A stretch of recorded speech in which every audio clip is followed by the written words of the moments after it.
পানির নিচ দিয়ে কিভাবে আমরা গেলাম, কর্ণফুলী টানেল দেখতেই বা কিরকম, কর্ণফুলী টানেলের টুল কত, কর্ণফুলী টানেল পাড়ি দিতে কত সময় লাগতে পারে, কর্ণফুলী টানেলের ভিতরটা কেমন। অনেকের মাঝে এরকম প্রশ্ন আছে যারা এখনো কর্ণফুলী টানেল দেখেন নাই। আজকে ভিডিওর মাধ্যমে আপনারা দেখতে পারবেন কর্ণফুলী টানেল কিরকম, কর্ণফুলী টানেলের ভিতরের সৌন্দর্য, পানির নিচ দিয়ে কিভাবে রাস্তা করা হয়েছে, এগুলো সবকিছু দেখতে পারবেন আজকের ভিডিওতে।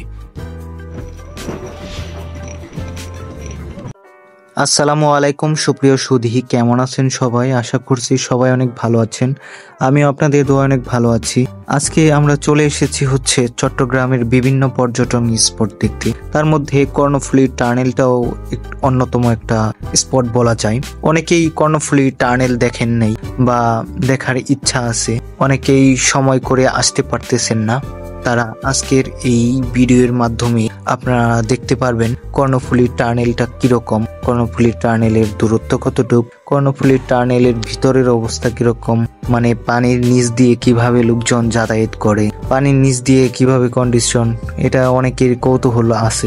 তো আমরা কথা বলতে বলতে চলে আসলাম কর্ণফুলী টানেলের টোল প্লাজায়। এখন সিরিয়াল ধরে টোল দেওয়া হচ্ছে, মানে টোল দিব আর কি। টোল দিয়ে আমরা কর্ণফুলী টানেলের ভিতরে ঢুকবো।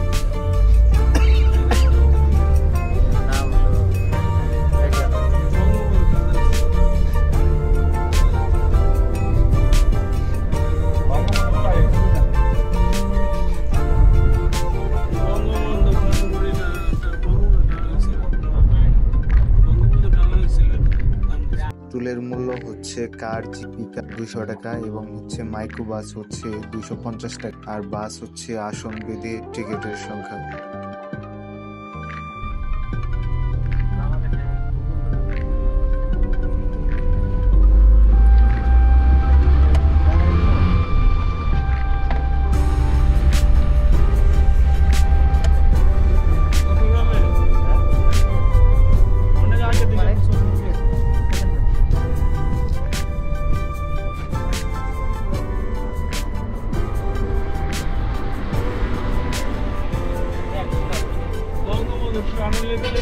প্রত্যেক মাসে অনেক টাকা লস সরকারের, গাড়ি তো যায়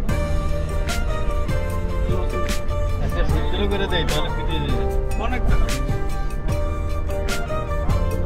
গাড়ি এই দেন রাস্তা পাবে।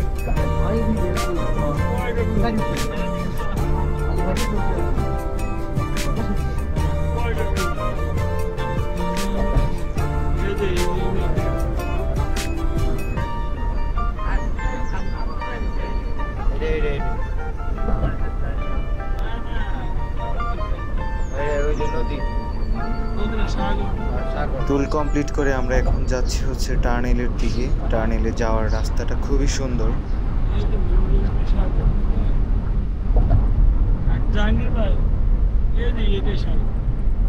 সাগরের আমরা এখন টানেলের ভিতরে সাগরের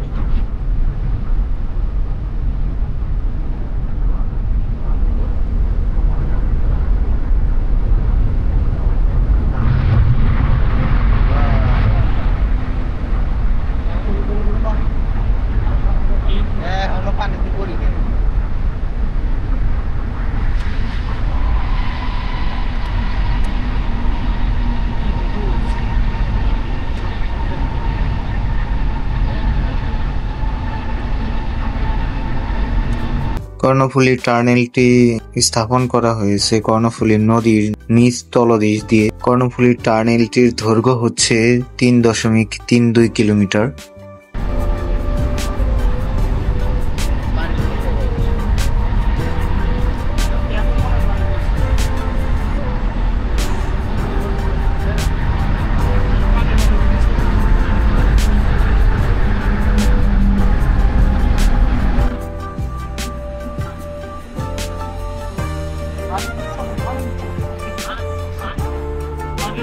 পানির নিচে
কক্সবাজার টাইপের দেখেছি না, আপনি তো ঘুমের মধ্যে গেলেন যে শাকিল দেখতেছে টাকা, শাকিল একবারে বাসায় গেছে বাড়ি গেলাম গা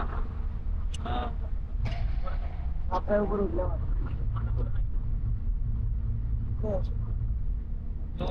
একই সমান পানি চলে আসলাম না হ্যাঁ দিঘা পানি তো সাগরের না কর্ণমূল নদীর তলটা কত হলে নদী এটা দেখছেন করছে কতটুক নিয়ে এতটুক কিন্তু ব্রিজ কি পরিমাণ খরচ ব্রিজ না ব্রিজ দিয়ে মনে হয় পাহাড়ের ভিতরে যে এই যে পতেঙ্গ